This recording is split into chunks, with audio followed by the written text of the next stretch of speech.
और आइए बात कर लेते हैं पॉलिटिकल पावर सेंटर में सबसे पहली खबर चचा को गचा पर हो रही सियासत की। दरअसल उत्तर प्रदेश विधानसभा में आज योगी आदित्यनाथ ने कुछ इसी अंदाज में शिवपाल यादव को घेरा। हालांकि लखनऊ में शिवपाल यादव ने योगी के इस बयान पर जवाब दिया तो दिल्ली में अखिलेश यादव भी पीछे नहीं रहे।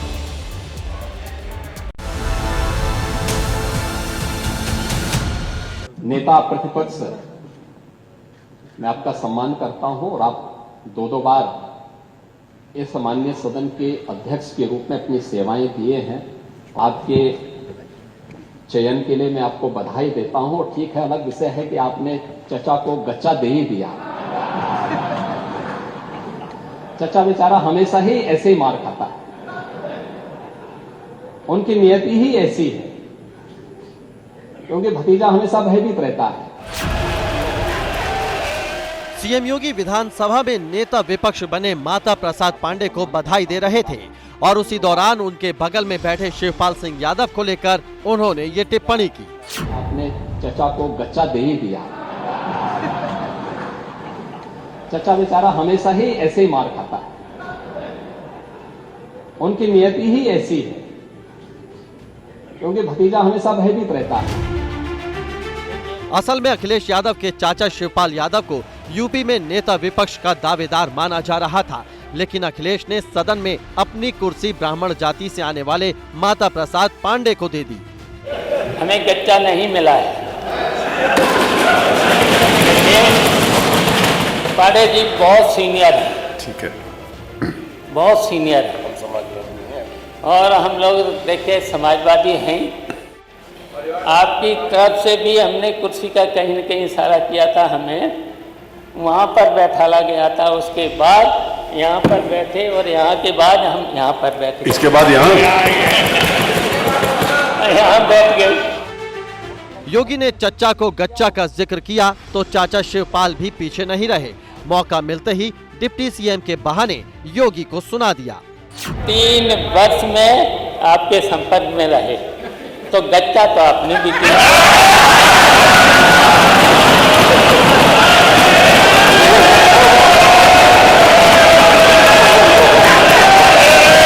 जब आपने गच्चा दिया तो उत्तर प्रदेश इस चुनाव में पीछे रह गया और आपके जो डिप्टी चीफ मिनिस्टर हैं वो आपको फिर गच्चा देंगे। लोकसभा चुनाव के नतीजों के बाद से ही यूपी में सीएम और डिप्टी सीएम के बीच तनातनी की खबरें सुर्खियां बनी हुई हैं। चचा को गच्चा वाले बयान पर जब अखिलेश यादव से दिल्ली में पूछा गया तो देखिए क्या जवाब दिया। अखिलेश यादव हमारे साथ में योगी जी कह रहे हैं कि चाचा को धोखा दे दिया आपने। नहीं, मैंने धोखा नहीं दिया, उन्होंने दिल्ली को धोखा दिया है। उत्तर प्रदेश की सरकार को अपने कार्यों में ज़्यादा रुचि और महत्व दिखाना चाहिए, क्योंकि आज गांव में हफ्तों बिजली नहीं आ रही है। तो अगर जिस वो पद पे बैठे हैं, अगर इन सब बातों पे, अपने काम पे ध्यान दें और युवाओं के रोजगार पे ध्यान देंगे तो मैं समझती हूँ ये उत्तर प्रदेश की हित की बात होगी। चचा बेचारा हमेशा ही ऐसे ही मार। चचा और गच्चा वाले बयान की चर्चा दिल्ली से लेकर लखनऊ तक हो रही है और इसी बहाने एक दूसरे पर बयानों के बाउंसर फेंके जा रहे हैं। आज योगी जी ने कहा कि चाचा को गच्चा दे दिया भतीजे ने, आप तो थे वहाँ पर, इसलिए आपका बयान महत्वपूर्ण। इस पर आप नेता प्रतिपक्ष हैं। तो हमने तो कहा ही था, शिवपाल जी ने तो कहा ही, जवाब भी दे दिया कि 3 साल आपके साथ रहा, आपने मुझे गच्चा दे दिया और उसका परिणाम मिला कि आप पूरी तरह से हार गए। गच्चे वाली बात इतनी ज्यादा क्यों हो रही है इस समय? पता नहीं, वो हमेशा कहते रहे उसका ऐसे। तो उत्तर प्रदेश विधानसभा में जो चर्चा हुई वो आप देख रहे थे। लोकसभा में भी आज ऐसी चर्चा हुई है जिसको लेकर तमाम तरह की बातें कही जा रही हैं। यहां पर दरअसल समाजवादी पार्टी के सांसद अखिलेश यादव और बीजेपी के सांसद अनुराग ठाकुर में थोड़ी देर पहले तीखी नोकझोंक हुई। इस दरमियान अखिलेश यादव ने जो कुछ कहा वो सोशल मीडिया पर वायरल है। चैल जानते हैं आप कहाँ हैं? चैल जानते हैं आप कहाँ हैं? कभी गए हो उस मिलिट्री स्कूल में? मैं खुद मिलिट्री स्कूल का पढ़ा हूँ। और आप परमवीर चक्र की बात कर रहे हो तो हम भी तमाम नाम गिना सकते हैं। मैं 1 मिनट से भी कम मैं आपके सामने कहना चाहता हूँ, ये तो केवल मिलिट्री स्कूल गए हैं। मैं आज भी टेरिटोरियल आर्मी के 124 रेजिमेंट में कैप्टन के रैंक पे अपनी सेवाएं दे रहा हूँ। हम आपका दर्द चेहरे से पढ़ते हैं। अच्छा, दर्द मैं बताता हूँ, माननीय सदस्यों से मैं आग्रह कर रही हूँ, सभापति महोदया, दर्द मैं बताता हूँ। सभापति महोदया, उत्तर प्रदेश से जब से हारे हैं तब से कोई नमस्कार नहीं कर रहा है। तकलीफ वो है आपको।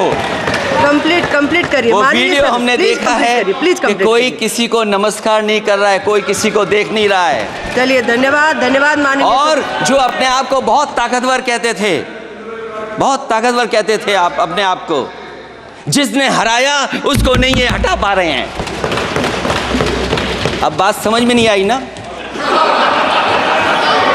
माननीय, जिसने हराया उसको नहीं हटा पा रहे। बात अब महाराष्ट्र की कर लेते हैं, जहां पर विधानसभा चुनाव से पहले शिंदे सरकार ने मुख्यमंत्री लाडली बहन योजना की तर्ज पर उत्तर भारतीय लाडली बहन और लाडला भाई योजना शुरू करने की बात कही और उसके लिए बाकायदा अवेयरनेस प्रोग्राम भी चलाया जाएगा। तो शिंदे की ये चुनावी तैयारियां जो तेज होती हुई दिखाई दे रही हैं। उत्तर भारतीयों के लिए लाडली बहना योजना मुंबई में, जहां पर उत्तर भारतीय महिलाएं ज्यादा संख्या में रहती हैं, उन इलाकों में अवेयरनेस प्रोग्राम भी रखे जाएंगे। पॉलिटिकल पावर सेंटर में खबर अब दिल्ली से, जहां पर अब कोचिंग बाजों पर शिकंजा लगातार कसता जा रहा है। 3 दिन हुए इस हादसे को। ऐसे में अब दिल्ली में जो भी कोचिंग इंस्टीट्यूट्स गलत तरीके से चल रहे थे, अब उन पर शिकंजा कसा जा रहा है। दूसरी तरफ आप देख रहे हैं कैसे राजनीति भी हो रही है। तो यानी एक तरफ कानून का डंडा चल रहा है और दूसरी तरफ नेताओं में जुबानी जंग।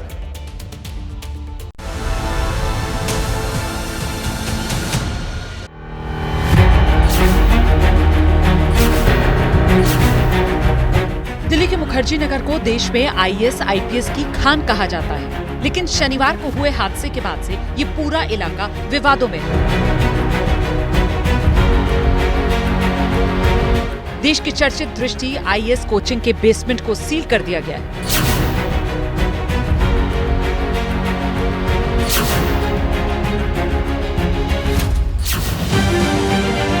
बताया जा रहा है कि सील बेसमेंट में जो बैच चल रहे थे उसमें 700 बच्चे पढ़ते थे। दिल्ली की मेयर शैली ओबरॉय ने खुद से दौरा कर कोचिंग सेंटर्स की पड़ताल की। प्रीत विहार के कोचिंग सेंटर को निरीक्षण के बाद मेयर ने सील कर दिया।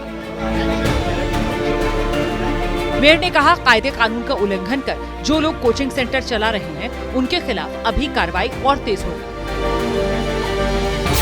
देखिए, आज हम संस्कृति एकेडमी के बाहर खड़े हैं। हमने देखा कि बेसमेंट में कोचिंग सेंटर चल रहा है जो कि इलीगल है। पूरी दिल्ली में बहुत सारे कोचिंग सेंटर्स ऐसे हैं जो एक भी नियमों का पालन नहीं कर रहे।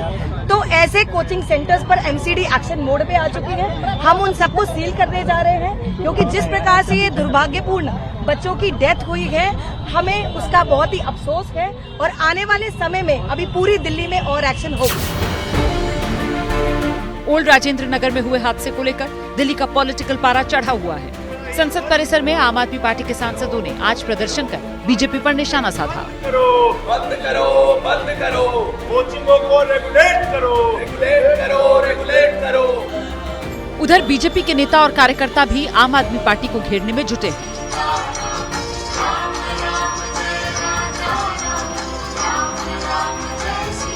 अगर दुर्गेश पाठक जी ने समय रहते हुए जनता की गुहार सुनकर डिसिल्टिंग कराई होती, नालों की सफाई कराई होती, तो ये हादसा नहीं होता।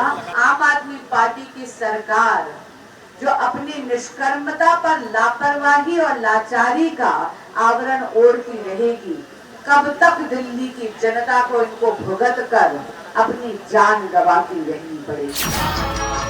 राजघाट पर बीजेपी ने मुंह पर पट्टी बांधकर मौन धरना दिया और दिल्ली सरकार को घेरा।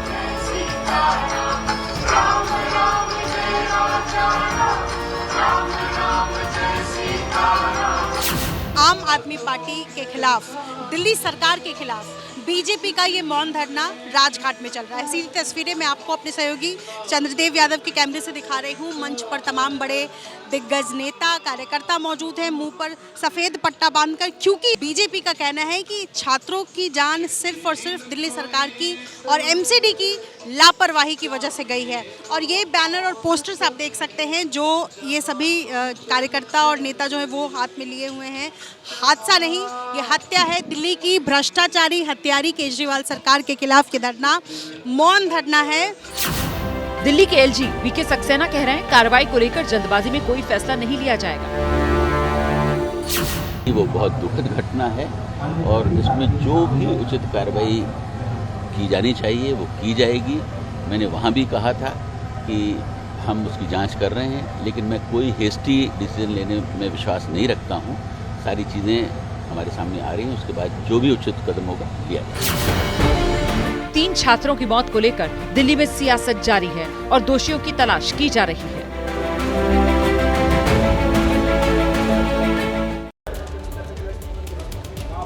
तो देखिए, कोचिंग सेंटर्स के खिलाफ कार्रवाई शुरू हो गई है। हालांकि 28 तारीख को ही ये कार्रवाई शुरू हो गई थी और आज भी जारी है। आज का ब्यौरा तो अभी तक सामने नहीं आया कि कितने कोचिंग सेंटर्स के खिलाफ कार्रवाई हुई है, लेकिन बीते 2 दिनों में जहां जहां पर अब तक कार्रवाई हुई है उनमें दृष्टि आईएएस इंस्टीट्यूट भी है, क्योंकि ये मानकों पर खरे नहीं उतरे थे, इसीलिए इनके खिलाफ अब ये कार्रवाई हो रही है। बाजीराम आईएएस इंस्टीट्यूट पर भी सील किया गया है। बाजीराम आईएएस हब, ये सेंटर भी जो मानकों पर खरा नहीं उतरा था, एक एक कर वो नाम मैं आपको बता रही हूँ। श्रीराम आईएएस इंस्टीट्यूट भी है। इसके अलावा आईएएस गुरुकुल जो है सेंटर, कोचिंग सेंटर, वहां पर भी कार्रवाई की गई है। चहल एकेडमी, यहां भी नियमों को ताक पर रखा गया था और यहां भी कार्रवाई हुई है। कल तक 18 कोचिंग सेंटर्स के खिलाफ कार्रवाई हुई है, उन्हें सील किया जा चुका है और आज भी ये कार्रवाई इसी तरीके से जारी है, क्योंकि ये तय मानकों के अनुसार काम नहीं कर रहे थे। अखिलेश, और जो भी कोचिंग इंस्टीट्यूट इस तरीके से चल रहे थे, ऐसा लग रहा है कि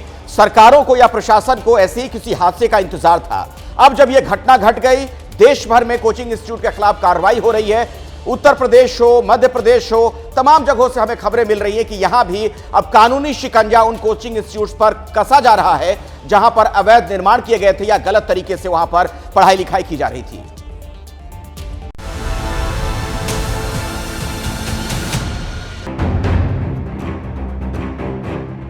पहली तस्वीर मध्य प्रदेश की राजधानी भोपाल की, जहां बेसमेंट में चल रहे कोचिंग सेंटर को सील किया गया।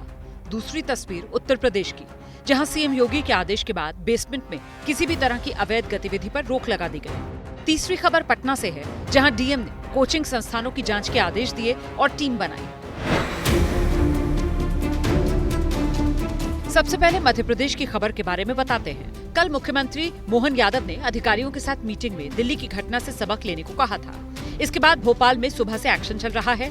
कई जगहों पर बेसमेंट में चल रही गतिविधियों पर रोक लगा दी गई है। आप देख सकते हैं और सा जो कोचिंग सेंटर है उसको तो सील कर दिया गया है, क्योंकि ये बेसमेंट में यहाँ पर कोचिंग संचालन करते थे और पानी भी भरा हुआ था। मध्य प्रदेश के तमाम अफसर लगातार कोचिंग सेंटर पर कार्रवाई कर रहे हैं। आप देख सकते हैं यहाँ पर किस तरह से ताले भी लगा दिए, पूरी तरह सील कर दिया है। और आप देख सकते हैं तमाम ऑफिसर हैं और ये प्रशासन है। ये दूसरे कोचिंग सेंटर है जहाँ पर कार्रवाई की जा रही है। पानी भी भरा हुआ था अंदर, बताया जा रहा है। जो थोड़ा सा पानी वहाँ था और क्लासेस संचालित होती नहीं पाई गई, पर भविष्य में कुछ घटित ना हो इसलिए हमने बंद करा दिया उसको।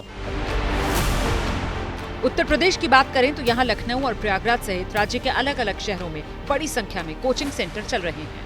प्रयागराज में एबीपी न्यूज की टीम जब पड़ताल के लिए पहुंची तो पाया यहाँ भी बेसमेंट में कई कोचिंग सेंटर चल रहे हैं।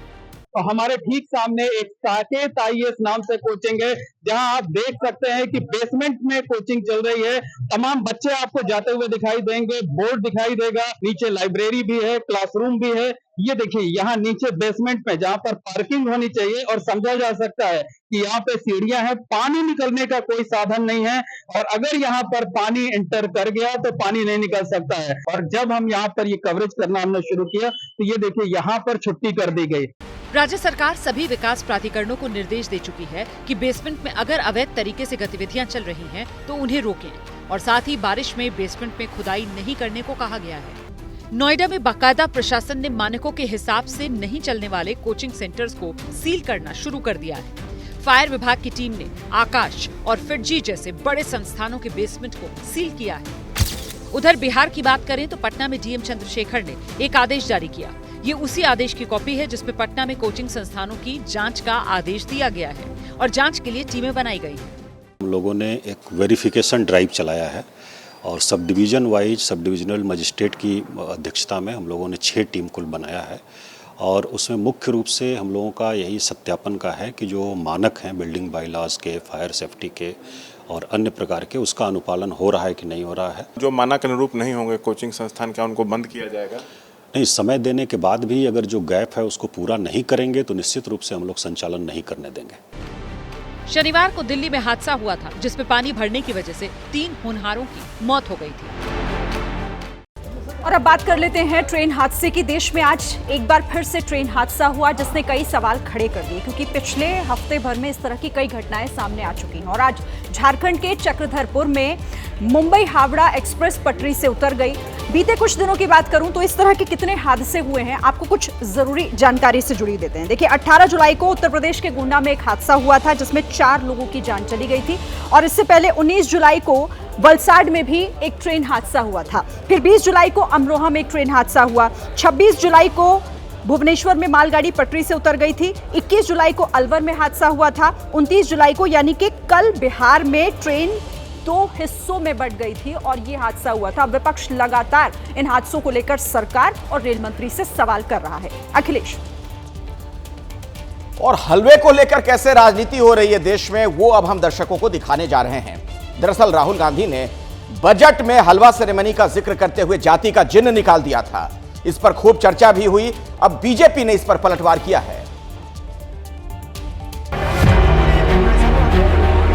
राहुल गांधी ने सोमवार को बजट पर बोलते हुए हलवे का जिक्र किया और संसद में हलवा सेरेमनी की तस्वीर दिखाते हुए इसे जाति से जोड़ दिया। ये जो बजट का जो हलवा है सर, ये बट रहा है। और इस फोटो में सर मुझे एक ओबीसी अफसर नहीं दिख रहा, एक आदिवासी अफसर नहीं दिख रहा, एक दलित अफसर नहीं दिख रहा मुझे।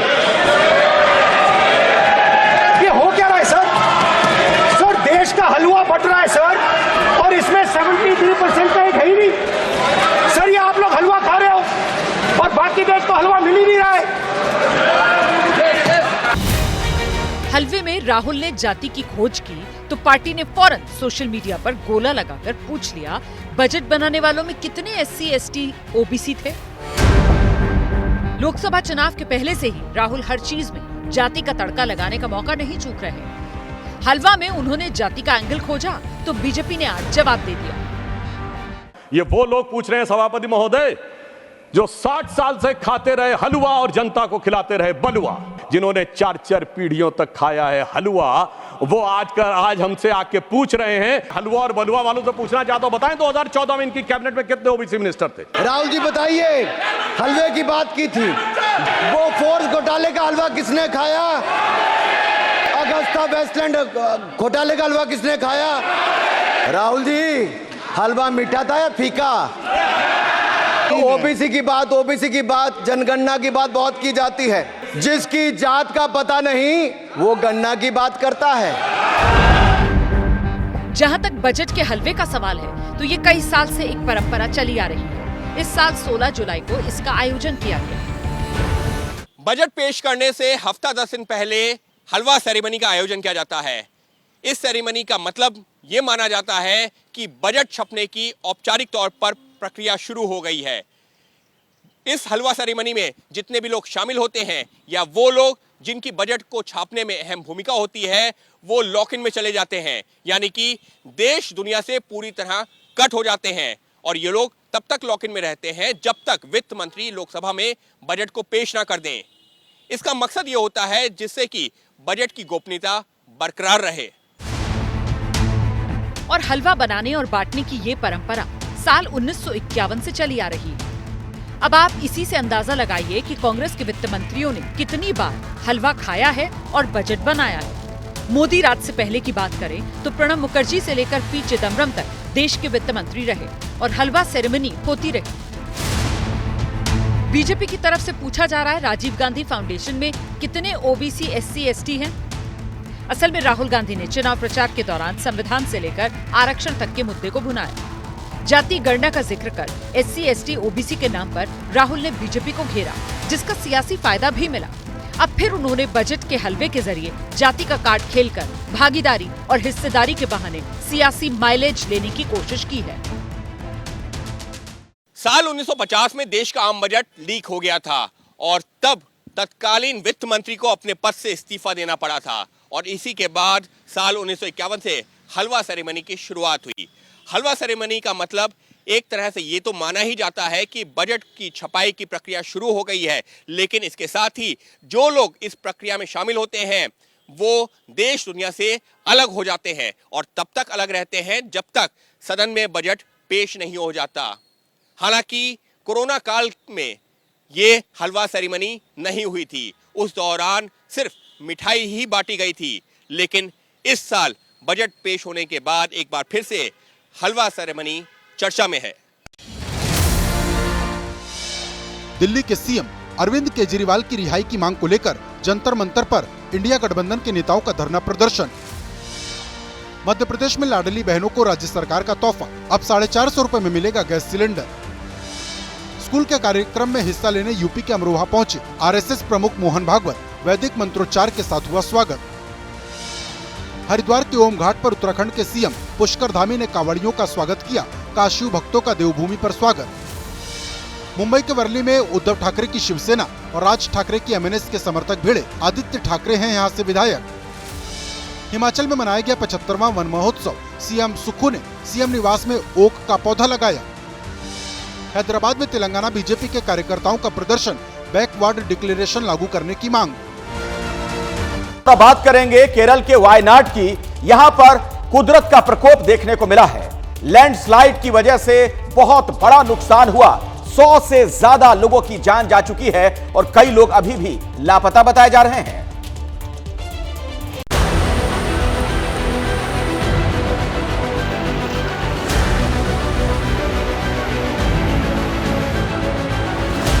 पहाड़ों से खिसकी चट्टान,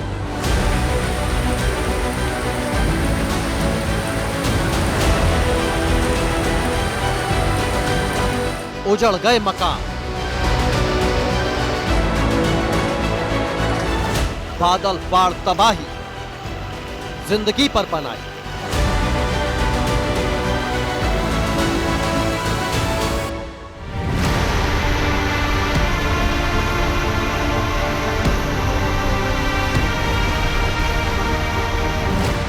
कुदरत के क्रोध की कहानी बयां करती ये तस्वीरें केरल के वायनाड की।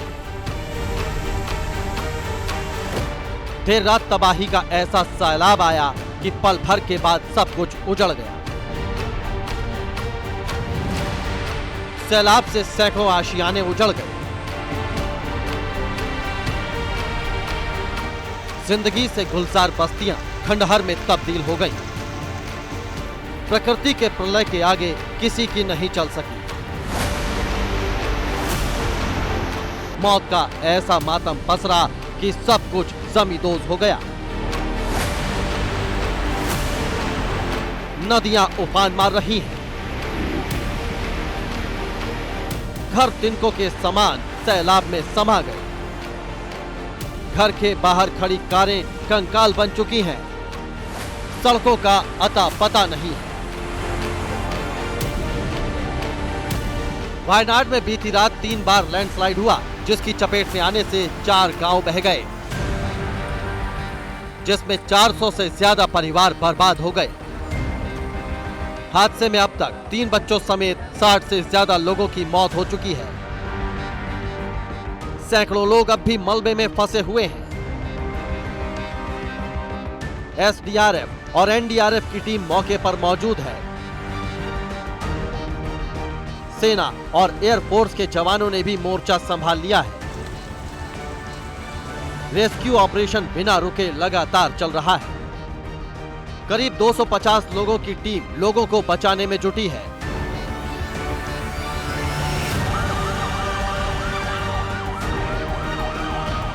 जेसीबी और ट्रैक्टर से मलबे को हटाया जा रहा है ताकि जिंदगी और मौत से जंग लड़ रहे लोगों को बचाया जा सके। आशंका है कि मौत का आंकड़ा अभी और बढ़ सकता है।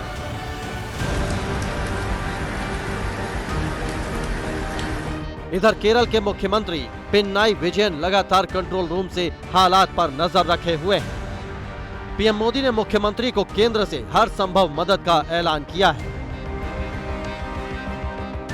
मौसम विभाग ने आज भी वायनाड के अलावा कोझिकोड, मल्लपुरम और कासारागोड में रेड अलर्ट जारी किया है, यानी आज भी भारी बारिश होने की संभावना है। अगर ऐसा होता है तो रेस्क्यू ऑपरेशन में दिक्कतें आ सकती हैं।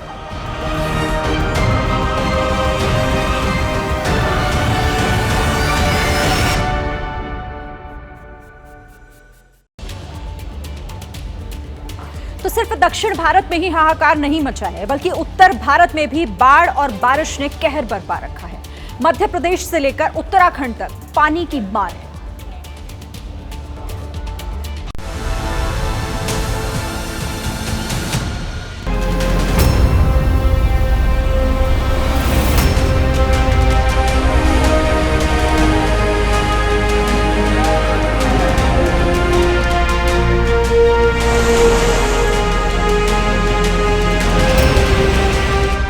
सरेआम जिंदगी से खिलवाड़ करती ये तस्वीरें मध्य प्रदेश के कटनी जिले से आई हैं।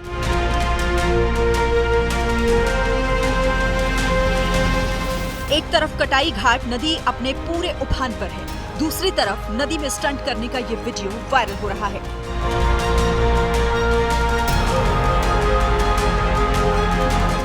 कैसे छोटे बच्चे पेड़ से नदी में कूदकर अपनी जिंदगी को दांव पर लगा रहे हैं, जरा देखिए। अगर किसी भी वक्त पानी का बहाव तेज हो गया तो जिंदगी से हाथ धोना पड़ सकता है।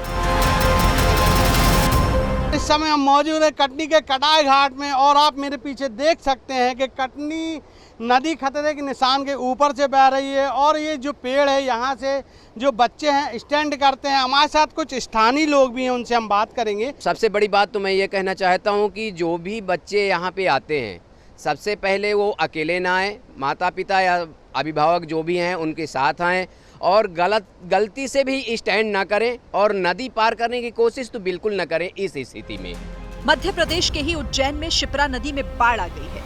मंदिर के आसपास के घाट और छोटे मंदिरों ने जल समाधि ले ली है। हादसे की आशंका को देखते हुए घाटों की आवाजाही के लिए अस्थायी तौर पर उसे बंद कर दिया गया है।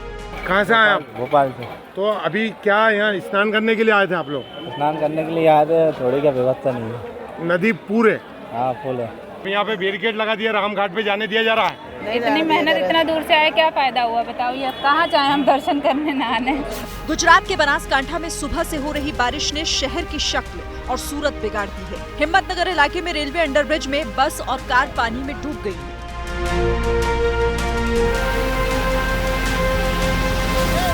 पालनपुर अहमदाबाद हाईवे पर ओवरब्रिज के नीचे एक कार नाले में फंस गई, जिसे बमुश्किल क्रेन से खींचकर निकाला गया। वाराणसी के दशाश्वमेध घाट पर गंगा नदी का जलस्तर तेजी से बढ़ रहा है। आरती स्थल भी डूब चुका है। प्रशासन लोगों से घाटों पर ना जाने की अपील कर रहा है। वाराणसी में गंगा का रौद्र रूप देखने को मिल रहा है। ये भयावह तस्वीर काशी वालों को डराने वाली है। हम इस समय मौजूद हैं वाराणसी के दशाश्वमेध घाट पर, जहां आप देख सकते हैं कि गंगा के जलस्तर में तेजी से वृद्धि देखा जा रहा है। जो रिपोर्ट आ रही है वो ये कि लगभग 4 से 5 सेंटीमीटर प्रति घंटे की रफ्तार से गंगा का जलस्तर बढ़ रहा है। इसके अलावा विश्व प्रसिद्ध जो गंगा आरती स्थल है वो भी अब डूब चुका है। आरती स्थल में परिवर्तन किया जा चुका है क्योंकि तेजी से जलस्तर में वृद्धि देखा गया है। मैदानी इलाकों में बाढ़ है तो पहाड़ चट्टान दरकने से हलकान है। वीडियो चमोली के बद्रीनाथ हाईवे का है। पहाड़ी से पत्थर गिर रहे हैं, जिससे हाईवे बंद हो गया है। दोनों तरफ गाड़ियों की लंबी कतार लगी है। हिमाचल के कुल्लू में देर रात बादल फटने से तबाही मच गई। तोश इलाकों में कई होटल और गांव में पानी भर गया है। लोगों ने सुरक्षित जगह जाकर किसी तरह अपनी जान बचाई।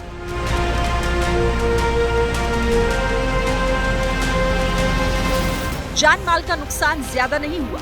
हालांकि गांव को सड़क से जोड़ने वाला पुल सैलाब की भेंट चढ़ गया, जिससे कई पर्यटक अब भी गांव में फंसे हुए हैं। जुलाई खत्म होने को है, लेकिन मॉनसूनी मुसीबत फिलहाल रुकने का नाम नहीं ले रही है। मौसम विभाग ने आने वाले कुछ दिनों में पहाड़ी राज्यों समेत गुजरात, महाराष्ट्र और केरल के दक्षिणी हिस्सों में भारी बारिश की आशंका जताई है। और अब आपको उत्तर प्रदेश लिए चलते हैं, जहां पर सरकार लव जिहाद को लेकर अब बहुत सख्त हो गई है। नया कानून बना दिया गया है और उसके प्रावधान के तहत ऐसे मामलों में अब आजीवन कारावास तक की सजा हो सकती है।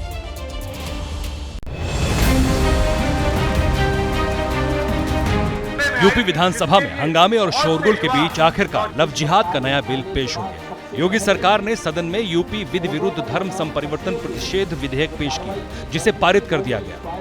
पुराने कानून के तहत पहले दोषी को 10 साल की सजा का प्रावधान था, जिसे संशोधित कर अब उम्र कैद कर दिया गया है। सीएम योगी ने सदन में दावा किया कि आज यूपी न केवल अपराध रोकने में नंबर 1 है, बल्कि बहन बेटियों की सुरक्षा की गारंटी देने वाला राज्य है। महिला सुरक्षा के बारे में प्रदेश सरकार पूरी तरह सचेत है, सक्रिय है। हर बेटी को भी, हर व्यापारी को भी सुरक्षा प्रदान करने के लिए पूरी तरह प्रतिबद्ध है। इधर बिल पास होते ही बीजेपी नेताओं के साथ साथ संत समाज में भी खुशी की लहर है। ये अपने आप में ये मानना चाहिए कि ये सर्वधर्म के लिए है, क्योंकि हमारी बेटी हो, आपकी बेटी हो, किसी की बेटी हो, उसको अगर कोई नाम परिवर्तन करके और बहला फुसलाकर उससे शादी करके और बाद में उसका जीवन बर्बाद करे, छोड़ दे, तो उसके खिलाफ सख्त कानून लाकर अगर हम कार्रवाई नहीं करेंगे, सख्त कानून नहीं बनाएंगे, तो इन चीजों को रोक पाना मुश्किल होगा। लेकिन विपक्ष के साथी जो है उनको हर चीज में धर्म नजर आता है, क्योंकि वो तुष्टीकरण की राजनीति में विश्वास करते हैं और हम सबका साथ सबका विकास में विश्वास करते हैं। मैं समझता हूं इस फैसले का सभी को सहयोग करना चाहिए, सभी को सहायता करनी चाहिए। इस तरह के फैसले से न उत्तर प्रदेश में, मैं समझता हूं और प्रदेशों को विशेष शिक्षा मिलेगी और ऐसा ही फैसला लेना चाहिए सभी को। लव जिहाद पर बिल पास कर भले ही सरकार अपनी पीठ थपथपा रही हो, लेकिन विपक्ष और मुस्लिम धर्मगुरु इसे अल्पसंख्यकों के खिलाफ साजिश बता रहे हैं। बीजेपी से क्या उम्मीद करोगे? बीजेपी नौकरी थोड़ी देगी। अच्छा, बीजेपी इसीलिए हारी है क्योंकि इन्होंने महंगाई बढ़ाई, नौकरी नहीं दी और किसान को बर्बाद कर दिया। और अभी भी ये लोग उसी रास्ते पर हैं। सांप्रदायिकता का दिया फड़फड़ा रहा है, बुझने से पहले फड़फड़ा रहा है, क्योंकि सांप्रदायिक राजनीति देश से खत्म होने जा रही है। एक नए कानून की कोई जरूरत नहीं है। धर्मांतरण, लव जिहाद पर इससे पहले भी कानून बन चुके हैं, तो ये नया कानून दरअसल उत्तर प्रदेश में रह रहे अल्पसंख्यक तबकात को हिरासा करने के लिए और भयभीत करने के लिए लाया जा रहा है। हालांकि उत्तर प्रदेश इकलौता राज्य नहीं है जहां लव जिहाद या धर्मांतरण विरोधी कानून है। अगस्त 2023 तक देश भर में 10 राज्यों में धर्मांतरण या लव जिहाद विरोधी कानून लागू हो चुके थे। इस वक्त ये कानून उत्तर प्रदेश के साथ उत्तराखंड, मध्य प्रदेश, कर्नाटक, हरियाणा, गुजरात, झारखंड, छत्तीसगढ़, हिमाचल प्रदेश और ओडिशा में भी लागू है। पिछले साल महाराष्ट्र ने लव जिहाद के खिलाफ कानून लाने का ऐलान किया था, हालांकि इस पर अभी कोई अमल नहीं हुआ है। अच्छा, इस वक्त एक बड़ी खबर आ रही है। पश्चिम बंगाल कांग्रेस के नेता अधीर रंजन चौधरी पार्टी से नाराज बताए जा रहे हैं। दरअसल खबर ये मिल रही है, सूत्र ये जानकारी दे रहे हैं कि उन्हें बिना बताए पश्चिम बंगाल कांग्रेस अध्यक्ष पद से हटा दिया गया है। वो एक मीटिंग में थे जहां पर उन्हें पूर्व अध्यक्ष कहकर संबोधित किया गया और उसके बाद से ही वो नाराज चल रहे हैं। कोई मायूसी नहीं है। मैं एक छोटे से फुट सोल्जर हूँ, कोई मायूसी नहीं। मैं छोटे गांव के एक कार्यकर्ता हूँ और मैं कार्यकर्ता की हैसियत से ही पार्टी में शामिल हुई थी। कभी जब एमएलए बने उस समय भी मेरा पद नहीं था। पद के लिए मैं कभी लालची नहीं दिखाई, आज भी नहीं दिखाता, जिंदगी में नहीं दिखाऊंगा। और इस खबर पर ज्यादा जानकारी के साथ जनेंद्र हमारे सहयोगी जुड़ गए हैं। जनेंद्र, अधीर नाराज चल रहे हैं, क्या है और जानकारी से लेकर? बिल्कुल, देखिए अधीर रंजन चौधरी पार्टी से नाराज है। दरअसल कल पश्चिम बंगाल को लेकर के दिल्ली में कांग्रेस संगठन महासचिव केसी वेणुगोपाल की बैठक थी। अधीर रंजन चौधरी का कहना है कि उस बैठक में बंगाल कांग्रेस के जो प्रभारी हैं गुलाम अहमद मीर, उन्होंने उन्हें पूर्व प्रदेश अध्यक्ष कहकर संबोधित किया। अधीर रंजन चौधरी का कहना था कि अभी तो वो अपने पद पर बने हुए, ऐसे में अगर उन्हें पूर्व कहा जा रहा है तो पार्टी ने फिर उन्हें बिना बताए प्रदेश अध्यक्ष से हटा दिया है और इसी बात को लेकर के वो नाराज है और इतने नाराज है कि उन्होंने अपनी नाराजगी खुल करके मीडिया में जाहिर की है। देखिए, काफी लंबे समय से अधीर रंजन चौधरी पश्चिम बंगाल कांग्रेस के प्रदेश अध्यक्ष पद पर है और कई बार अपने बयानों से पार्टी की किरकिरी करवा चुके हैं। प्रदेश अध्यक्ष अब इस बार लोकसभा चुनाव में भी बंगाल में अच्छा प्रदर्शन नहीं रहा था और जानकारी के मुताबिक इसके बाद अधीर रंजन चौधरी ने अपना इस्तीफा मल्लिकार्जुन खड़गे को भेजा था, जिसे स्वीकार कर लिया गया है। हालांकि अभी भी वो इनकार कर रहे हो, लेकिन नाराजगी उनकी बातों से भी झलक रही थी। बहुत शुक्रिया आपका जैनेंद्र, फिलहाल इस जानकारी के लिए। तो पॉलिटिकल पावर सेंटर में आज फिलहाल इतना ही। कल शाम 6 बजे एक बार फिर से आपके सामने हाजिर होंगे तमाम खबरें लेकर। बिल्कुल, सियासी खबरों का विश्लेषण आपके सामने होगा शाम 6 बजे। तब तक के लिए आप बने रहिए एबीपी न्यूज के साथ। जैसे ही घड़ी का काटा दोपहर 2:30 पे आए, बबीता जी का दिल सास बहू साजिश के लिए मचल जाए। और ये है इनकी बहू, पूरे दिन ऑफिस की टेंशन हो जाए गॉन जब ये करें अपना फेवरेट शो फ्री टाइम पे ऑन। इनकी तरह आप भी देखें अपना फेवरेट शो अपने टाइम पर और डाउनलोड कीजिए एबीपी लाइव ऐप अपने स्मार्ट टीवी पर।